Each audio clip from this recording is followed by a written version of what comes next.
Assalamualaikum warahmatullahi wabarakatuh. Kenalkan, nama saya Muhammad Iksan Lamba.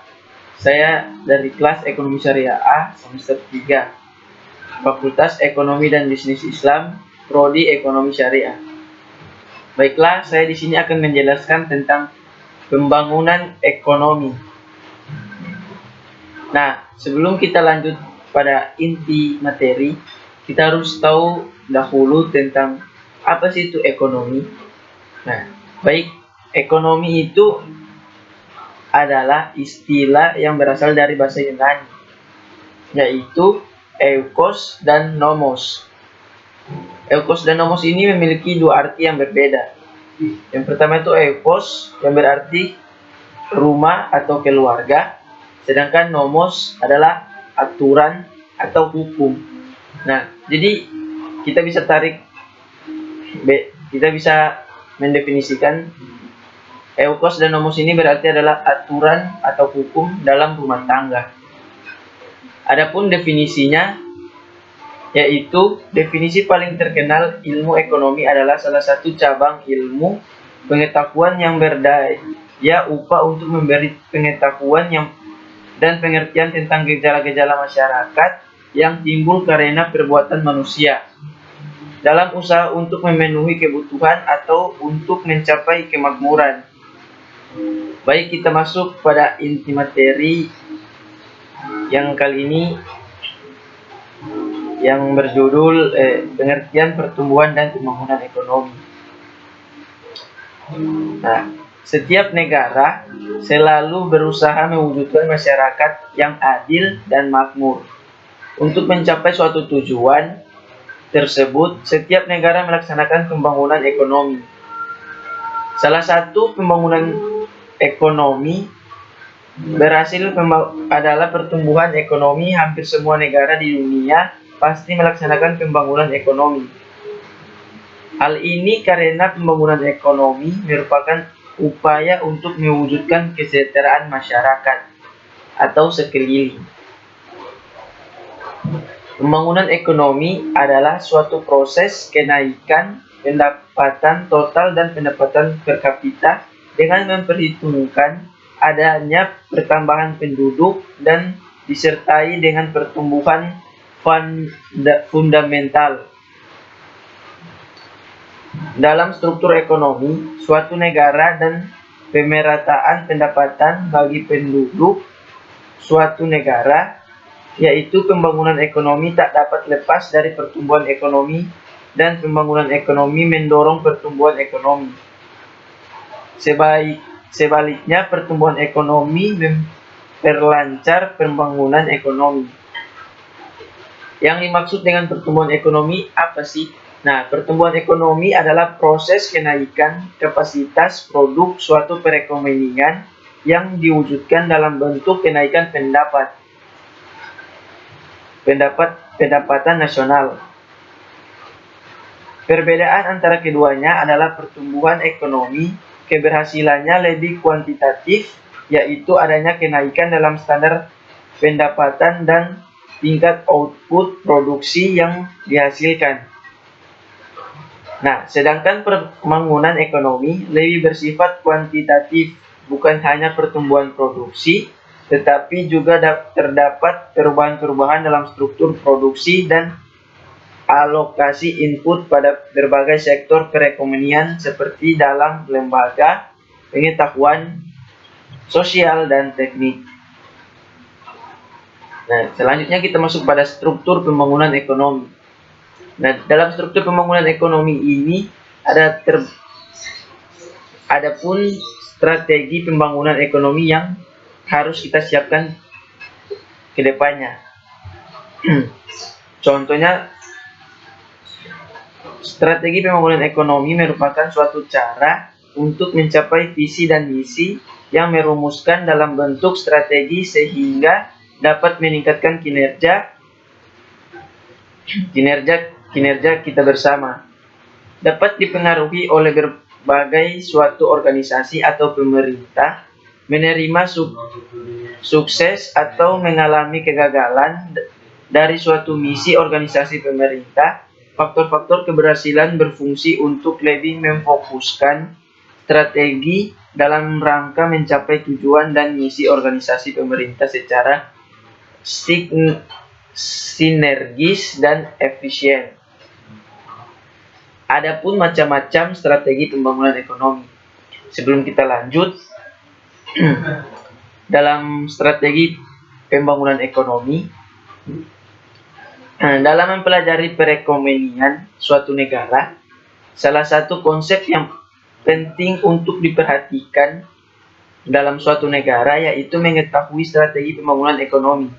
Menurut Suroso 1993, strategi pembangunan ekonomi diberi batas sebagai suatu tindakan pemilihan atas faktor-faktor variabel yang akan dijadikan faktor atau variabel utama yang menjadi penentu jalannya proses pertumbuhan. Adapun beberapa strategi pembangunan ekonomi. Nah, di sini strategi pembangunan ekonomi terdapat 5 bagian. Yang pertama itu strategi pertumbuhan. Strategi pertumbuhan terbagi 4. Nah, strategi yang pertama itu strategi pembangunan ekonomi suatu negara akan terpusat pada upaya pembentukan modal serta bagaimana menanamkannya secara seimbang, menyebar, terarah, dan memusat sehingga dapat menimbulkan efek pertumbuhan ekonomi. Nah, maksudnya dari sini, strategi pembangunan ekonomi ini suatu negara yang memusat agar nanti orang bisa menyalurkan dana itu dengan merata dah, begitu. Nah, yang kedua itu bahwa pertumbuhan ekonomi akan dinikmati oleh golongan lemah melalui proses merambat ke bawah atau trickle down effect, pendistribusian kembali. Nah, yang ketiga itu jika terjadi ketimpangan atau ketidakmerataan, hal tersebut merupakan syarat terciptanya pertumbuhan ekonomi. Nah, jika terjadi seperti ketimpangan atau ketidakmerataan dalam suatu pembangunan, itu dikarenakan kurangnya kontrol dari pemerintah untuk mencapai pembagian dana untuk pembagian dana sehingga dana tersebut tidak merata. Nah, yang keempat itu kritik paling keras dari strategi yang pertama ini adalah bahwa pada kenyataannya yang terjadi adalah ketimpangan yang semakin tajam. Nah, di Indonesia sekarang ketimpangan itu sudah hal yang biasa terjadi dikarenakan faktor ekonomi kita yang bisa dikatakan lemah. Nah, strategi yang kedua itu dengan pembangunan perataan inti dari konsep strategi ini adalah dengan diketatkannya peningkatan pembangunan melalui teknik sosial engineering seperti halnya melalui penyusunan, perencanaan, induk, dan paket program terpadu. Strategi yang ketiga, kita masuk pada yang ketiga, strategi ketimpangan tidak sempurna. Konsep strategi pertama dan kedua mendorong para ahli ekonomi mencari alternatif lain sehingga pada tahun 1965 muncul strategi pembangunan dengan strategi ketergantungan. Intinya dari konsep strategi tergantungan adalah di sini terbagi atas 2. Yang pertama, kemiskinan di negara-negara berkembang lebih disebabkan karena adanya ketergantungan negara tersebut dari pihak atau negara lain. Nah, kenapa Indonesia tidak pernah maju? Karena Indonesia itu masih banyak bergantungan pada negara-negara lain. Dan itu memang fakta. Oleh karena itu, Jika suatu negara ingin terbebas dari kemiskinan dan keterbelakangan ekonomi, negara tersebut harus mengarahkan upaya pembangunan ekonominya pada usaha melepaskan diri dari ketergantungan dari pihak lain. Langkah yang dapat ditempuh diantaranya adalah meningkatkan produksi nasional yang disertai dengan peningkatan kemampuan dalam bidang produksi, lebih mencintai produk nasional dan sejenisnya. Jadi saya sarankan untuk masyarakat atau penduduk negara Indonesia, khususnya kaum Hawa lebih mengutamakan itu produk Indonesia, karena semakin produk Indonesia semakin melanjut ke atas, maka ekonomi kita akan baik. Nah, lanjut pada strategi yang keempat. Strategi yang berwawasan ruang strategi ini dikemukakan oleh Myrdal dan Hesham yang mengemukakan sebab-sebab kurang mempunyai daerah miskin berkembang secepat daerah yang lebih kaya atau maju. Menurut mereka, kurang mampunya daerah miskin berkembang secepat daerah maju dikarenakan kemampuan atau pengaruh menyektor dari kaya ke miskin atau speed effect lebih kecil daripada terjadinya aliran sumber daya dari daerah miskin ke daerah kaya atau backward effect. Perbedaan pandangan kedua tokoh tersebut adalah bahwa Myrdal tidak percaya bahwa keseimbangan daerah kaya dan miskin akan tercapai, sedangkan Hesham percaya sekalipun baru akan tercapai dalam jangka panjang. Kita masuk pada strategi yang kelima. Strategi pendekatan kebutuhan pokok. Sasaran dari strategi ini adalah menanggulangi kemiskinan secara massal.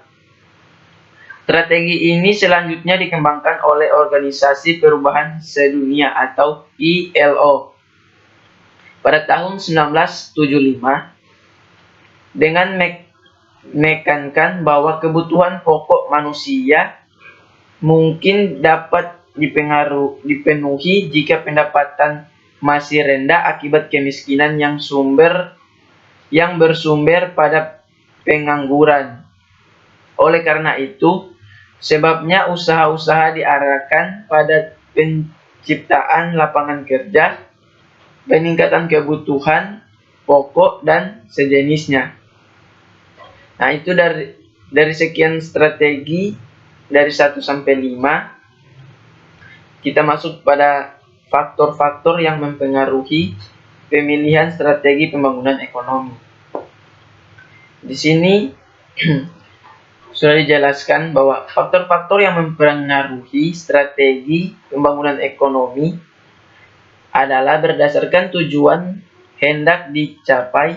Jika yang ingin dicapai adalah tingkat pertumbuhan yang tinggi, makanya faktor yang mempengaruhi digunakannya strategi tersebut adalah tingkat pertumbuhan ekonomi yang rendah, akumulasi kapital yang rendah, tingkat pendapatan pada kapital yang rendah, serta masalah ekonomi yang berat ke sektor tradisional yang kurang berkembang. Faktor-faktor yang mempengaruhi diberlakukannya strategi pembangunan yang berorientasi pada penghapusan kemiskinan pada dasarnya dilandasi oleh keinginan berdasarkan norma tertentu bahwa kemiskinan harus secepat mungkin diatasi. Sementara itu, strategi-strategi pembangunan lain ternyata sangat sulit mempengaruhi atau memberikan manfaat secara langsung kepada golongan miskin ini. Pada dasarnya, faktor-faktor yang mempengaruhi strategi pembangunan ada 4, yaitu sumber daya alam, jumlah dan kualitas penduduk, modal, dan yang terakhir sikap atau mental masyarakat. Nah, yang selanjutnya kita masuk pada perencanaan pembangunan ekonomi. Perencanaan pembangunan ekonomi salah satu tujuan penting untuk mencapai pembangunan ekonomi di negara yang sedang berkembang seperti negara kita ini, yaitu negara Indonesia. Negara Indonesia adalah meningkatkan laju pertumbuhan ekonomi. Untuk meningkatkan pertumbuhan ekonomi tersebut berarti perlu juga meningkatkan laju pembentukan modal dengan cara meningkatkan tujuan pendapatan, tabungan, dan investasi. Nah, jadi di dunia modern sekarang, investasi itu sangat diperlukan. Karena kenapa? Investasi itu menuntut kita supaya kedepannya kita sudah ada dana yang atau investasi yang sudah kita lakukan supaya ekonomi kita kedepannya itu lebih baik. Nah, peningkatan laju pembentukan modal pada Indonesia ini menghadapi berbagai kendala, salah satunya yaitu kemiskinan masyarakat itu sendiri. Hal ini diakibatkan karena tingkat tabungan yang rendah. Nah, kenapa saya bilang yang di awal tadi investasi itu penting? Karena jika orang tidak berinvestasi mulai dari sekarang, nanti kedepannya kita yang ekonominya di bawah itu sulit untuk menjadi orang sukses. Sama dengan tabungan kita rendah begitu. Tingkat tabungan rendah dikarenakan tingkat pendapatan yang rendah. Dan karena itu semua berakibat pada laju investasi. Laju investasi juga rendah dan berpengaruh pada rendahnya modal dan produktivitas Indonesia. Adapun manfaat dari perencanaan pembangunan yaitu terdapat 8 bagian. Yang pertama, manfaat perencanaan pembangunan ekonomi. Dan yang kedua, dengan adanya perencanaan diharapkan terdapatnya suatu persyaratan kegiatan. Adanya pedoman bagi pelaksanaan kegiatan-kegiatan yang ditunjukkan kepada pencapaian untuk pembangunan. Yang ketiga, dalam perencanaan maka dapat dilakukan suatu pemikiran terhadap hal-hal dalam masa pelaksanaan yang akan dilalui. Yang keempat, perencanaan memberikan kesepakatan untuk memilih berbagai alternatif tentang cara yang terbaik atau kesempatan untuk memilih kombinasi cara yang baik. Dan yang kelima itu, dengan perencanaan dapat dilakukan penyusunan skala prioritas. Yang keenam, dengan adanya perencanaan, maka ada suatu alat pengukur untuk mengadakan suatu pengawasan dan evaluasi. Yang ketujuh, penggunaan dan alokasi sumber-sumber pembangunan yang terbatas adanya secara lebih efisien dan efektif. Dan yang terakhir, dengan perencanaan perekonomian, ekonomi yang mantap atau pertumbuhan ekonomi yang terus-menerus dapat ditingkatkan. Dengan perencanaan dapat dicapai stabilitas ekonomi. Menghadapi siklus konjunktur bagi negara berkembang, perencanaan pembangunan ekonomi diarahkan untuk meningkatkan laju pertumbuhan ekonomi. Hal ini dilakukan dengan cara meningkatkan pendapatan, tabungan, dan investasi karena akumulasi kapital mengalami kesulitan berkaitan dengan jebakan kemiskinan yang kurang berujung pangkal. Maka perlu adanya pembangunan yang berencana untuk keluar dari jebakan lingkaran kemiskinan. Kemiskinan tadi ada dua cara. Yang bisa dilakukan. Yang pertama itu melakukan pembangunan yang terencana dengan mencari modal dari luar negeri yang disebut sebagai industrialisasi proteksi. Dan yang kedua, menghimpun tabungan wajib yang disebut industrialisasi dengan kemampuan sendiri. Dan yang ketiga, dasar pemikiran perencanaan pada NSB. Untuk mempengaruhi dan memperkuat mekanisme pasar, keinginan untuk mempengaruhi pengangguran, untuk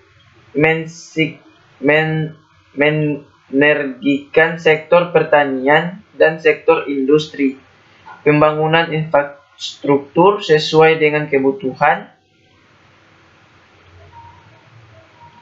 untuk mendorong pertumbuhan dan pengembangan Indonesia atau pertumbuhan ekonomi yang akan baik ke depannya. Sekian dari saya. Wassalamualaikum warahmatullahi wabarakatuh.